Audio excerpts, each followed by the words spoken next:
Bonjour chers amis, frères et sœurs. Je voudrais mettre une suite et un point final, malgré que l'on ne puisse pas mettre de véritable point final sur la personne de Jésus et le nom de Jésus qui devra être prêché jusqu'à son retour, parce que nous croyons au retour de Jésus-Christ. Amen. J'aimerais simplement vous relire ce proverbe chapitre 30 qui est important, où il nous est dit ceci. Parole d'Agur, fils de Jaquet, sentence prononcée par cet homme pour Essiel, et pour Ucal. Certes, je suis plus stupide que personne, je n'ai pas l'intelligence d'un homme, je n'ai pas appris la sagesse, et je ne connais pas la science des saints, qui est monté aux cieux et qui en est descendu, qui a recueilli le vent dans ses mains, qui a serré les eaux dans son vêtement, qui a fait paraître les extrémités de la terre. Quel est son nom? Et quel est le nom de son fils? Le sais-tu? Amen. On attendait un fils. On attendait le bien-aimé du Père. Amen. Tout au long de cette histoire, le Seigneur du christianisme, où Ésaïe, le prophète, avait prophétisé dans le chapitre 7, verset 14, « La Vierge deviendra enceinte ». Ésaïe 9, un enfant vous est né, nous attendions un fils, nous attendions le Fils de Dieu. Amen.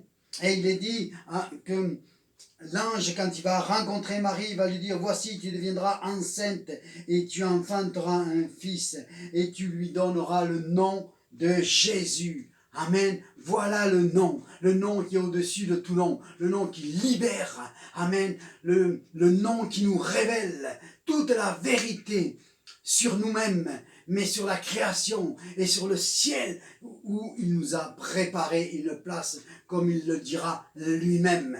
Amen. C'est important de savoir que nous avons une place réservée dans le ciel pour tous ceux qui ont mis confiance dans l'œuvre rédemptrice de Jésus-Christ.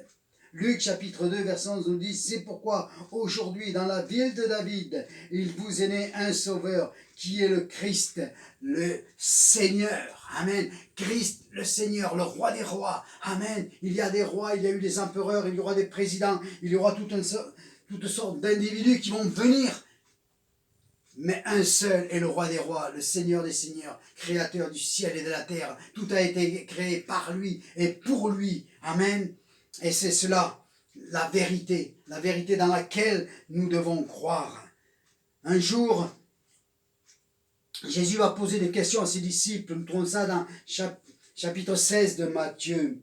Jésus étant arrivé dans le territoire de Césarée de Philippe, demanda à ses disciples, « Qui dit-on que je suis, moi, le Fils de l'homme ?» Ils répondirent, « Les uns disent que tu es Jean-Baptiste, les autres Élie, les autres Jérémie ou l'un des prophètes. Et vous, leur dit-il, qui dites-vous que je suis ?» Simon-Pierre répondit, « Tu es le Christ, le Fils du Dieu vivant. » Jésus, reprenant la parole, lui dit, « Tu es heureux, Simon, fils de Jonas, car ce n'est pas la chair et le sang qui t'ont révélé cela, mais c'est mon Père qui est dans les cieux. » Amen. Amen. La révélation. Et là, dans ce passage, nous y trouvons la Trinité. Nous y trouvons le Fils, Jésus-Christ, le Père, qui donne la révélation à Pierre. Et nous savons que la révélation est arrivée jusqu'à Pierre par le Saint-Esprit. Il nous est dit que le Saint-Esprit prend les choses du cœur du Père pour les révéler aux hommes. Amen. Alors pour ceux qui ne croient pas dans la Trinité, dans ce passage-là, nous la lui trouvons. Amen. Et ce qui est intéressant, c'est de voir que des noms de prophètes nous sont donnés. Jean-Baptiste, Élie, Jérémie et puis les autres. La particularité de Jean-Baptiste, c'est celui qui prépare le chemin de Jésus. Amen. Il a prêché pour préparer la venue du Christ. Amen. En prêchant, repentez-vous et soyez baptisés. Amen. Pour vos péchés. Voilà ce que faisait Jean-Baptiste. Amen. Et l'Église aujourd'hui doit encore prêcher cette repentance et ce changement de vie. Pas pour préparer la venue de Jésus, mais la deuxième venue de Jésus-Christ. Jésus va revenir chercher son Église. C'est ce que nous montre Élie. Il nous est dit, Élie, le prophète, c'est celui qui est monté de son vivant dans le ciel par des chariots de feu. Amen. C'est l'exemple de l'Église qui va être un jour enlevée. Amen. L'Église va être enlevée dans un climat d'apostasie. Amen. Et voilà pourquoi nous y trouvons Jérémie. Jean-Baptiste, c'est celui qui prépare. Élie, c'est celui qui démontre qu'un jour l'Église sera enlevée. Mais Jérémie, c'est ce prophète de l'apostasie, le prophète qui est mis en ridicule, qui est torturé, parce que personne ne veut croire dans son message. Amen. Et aujourd'hui, de plus en plus, l'apostasie s'installe dans le cœur des hommes et des femmes, croyant que c'est l'homme qui aura la solution. Mais l'homme n'aura jamais de réponse à l'homme. Et au final, il n'amène pas la réponse de la vie après la mort, de la résurrection et de ce ciel de gloire dans lequel Dieu nous a préparé une place, là où montait Élie. Un jour nous monterons. Et parce qu'il n'y a que les sectes qui parlent de fin du monde. Certes, un jour il y aura une fin, mais à un moment donné, à un clin d'œil, l'Église sera enlevée, le Saint-Esprit sera enlevé sur la terre et les hommes vont continuer à vivre. Mais là, ils vont vivre dans une dictature mondiale et ça sera des temps de souffrance, de douleur. Voilà ce que nous enseigne la parole de Dieu, la Bible, ce qui est venu nous enseigner Jésus, le Fils de Dieu. Et il ne pouvait en être autrement, il ne pouvait être que quelqu'un qui descende du ciel pour venir nous expliquer toutes ces choses. Amen.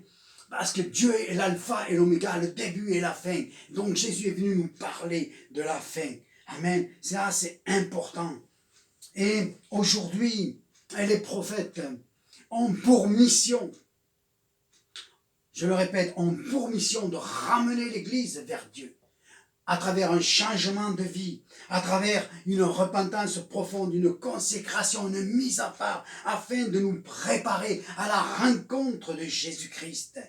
Oui, nous devons prêcher cette repentance, nous devons l'annoncer aux perdus, cet amour, cette grâce manifestée à la croix du calvaire, parce que tout nous a été donné par grâce, parce que Dieu est fidèle, Dieu est patient, voulant que le plus grand nombre soit sauvé et vienne à la connaissance du Fils de Dieu, Jésus-Christ. Amen. Ce nom qui nous a été donné, ce nom qui était attendu par Agur et qui, dans ce proverbe 30, nous dit, mais quel est ton nom? Nous savons que c'est Jésus-Christ et Jésus s'apprête à revenir, chercher son épouse sur les nuées. Tout cela est dans la parole de Dieu. Et nous voyons l'accomplissement des prophéties. Et maintenant, je voudrais voir se lever les prophètes qui vont ramener l'Église sur les rails. Amen. Parce que la mission d'un prophète, c'est de ramener le peuple de Dieu au bon endroit, à la source, à l'éternel. Amen. Nous devons revenir vers Dieu, ne pas nous laisser envoler à tout vent de doctrine, ou nous conformer au siècle présent. Non, nous devons nous approcher de plus en plus de Dieu et que la voix prophétique puisse venir ramener le peuple. Amen. Certes, les prophètes, ils étaient là peut-être avec des signes, des prodiges, et ils étaient là aussi pour dire l'avenir sur certaines situations, mais ils étaient surtout là pour ramener le peuple vers l'éternel. Et aujourd'hui, il est temps de rappeler l'Église à sa mission qui est l'évangélisation, à rappeler l'Église que c'est le moment de se préparer. Il est donné à l'épouse de se préparer. Et l'épouse, c'est l'Église. Elle doit se préparer. Elle doit marcher dans la grâce et la sanctification et la piété et la méditation. Elle doit se préparer, s'embellir pour l'enlèvement, pour le retour de Jésus-Christ. Alléluia. Et une partie de cette Église doit partir évangéliser, partir sur les chemins, pour ramener le plus grand nombre au salut. Il est temps maintenant, en sortant de ce confinement qui n'est toujours pas fini au final, mais nous devons commencer à sortir le long des haies, sortir pour aller parler de Jésus à ce monde incrédule, avant que cette apostasie serre définitivement leur cœur et qu'il soit trop tard pour aller chercher un perdu, parce qu'un jour viendra au dernier des sauvés. Un jour il y aura un dernier, un jour il y aura une personne, un homme, une femme, un enfant, je ne sais, qui va accepter Jésus-Christ dans son cœur, et ça sera le dernier. Amen. Mais en attendant, nous devons proclamer cette parole. Ayons une parole prophétique pour annoncer aux hommes et aux femmes de revenir vers Dieu tant qu'il est temps, de ne pas se laisser séduire par tout ce que nous voyons sur cette terre. Parce qu'il est dit qu'à la fin des temps, le diable va venir avec des séductions pour séduire les gens afin de détourner les gens de la vérité. Et la vérité, c'est Jésus-Christ. La vérité, c'est le Fils de Dieu qui est venu mourir sur la croix, qui a donné sa vie en rançon pour le pécheur, parce que nous sommes nés dans le péché. Nous sommes tous des rebelles, tous des pécheurs. Il n'y en a pas un de juste. Tous ont péché. Nous sommes des pécheurs et la gloire de Dieu nous est voilée. Mais en Jésus-Christ, la gloire de Dieu nous est offerte. Amen. Et ce message doit être donné au monde dans le nom de Jésus-Christ. Toi qui entends aujourd'hui, alors décide-toi à te lever maintenant. Ne dis pas demain, ne dis pas après-demain, ne dis pas quand je serai vieux, ne dis pas non, va maintenant avec la force que tu as. Il y a toujours quelqu'un à qui tu vas pouvoir semer la foi, semer l'amour de Dieu, semer la guérison, parce que Jésus est toujours là pour accomplir des signes, des prodiges et des miracles pour ceux qui mettent foi en la grâce divine, en son amour qui est incomparable. Et aujourd'hui, maintenant, que ce nom de Jésus nous a été donné, le seul nom qui était donné aux hommes, par lequel nous pouvions être sauvés. Il n'y en a pas d'autre. Ce n'est pas une autre religion, ce n'est pas un autre nom de prophète, ou quoi que ce soit, ou de philosophie. Non, seul le nom de Jésus, ce Fils qui était attendu. Le sais-tu? Alors en ces quelques mots, je t'en ai parlé. Aujourd'hui, tu sais, tu ne peux plus te poser de questions. Jésus, le Fils de Dieu, qui est venu te montrer le chemin pour aller au ciel, car la vie continue. Le jour où tu vas expirer, le jour où tes yeux vont se fermer, il est donné à l'homme de mourir une seule fois, après quoi vient le jugement. Alors aujourd'hui, tu as le choix, soit de te retrouver devant Dieu comme un juge, ou devant Jésus-Christ, ton sauveur. Mais c'est aujourd'hui que tu dois faire ce choix. Père, dans le nom de Jésus-Christ, j'ai prié. Père, dans le nom de Jésus-Christ, révéler, Seigneur mon Dieu, ton Fils, ce Fils qui était attendu, ce Fils qui est venu, ce Fils dont nous devons parler jusqu'à la fin. Jésus, Jésus, Jésus, le Fils de Dieu, notre Sauveur, rempli d'amour et de grâce, qui peut changer un cœur, changer une vie, remettre de la joie, remettre du bonheur, enlever la dépression, enlever les soucis, enlever la schizophrénie, enlever tous les soucis que l'homme, Seigneur, est venu placer dans son cœur. Toi, tu es venu le libérer, tu es venu pour les cœurs brisés, tu es venu pour ceux qui ont l'âme embourbée par les tracas, les soucis. Seigneur mon Dieu, toi qui es le libérateur, dans le nom de Jésus-Christ, libère encore aujourd'hui dans ceux qui mettent foi en ton nom, dans le nom de Jésus. Amen.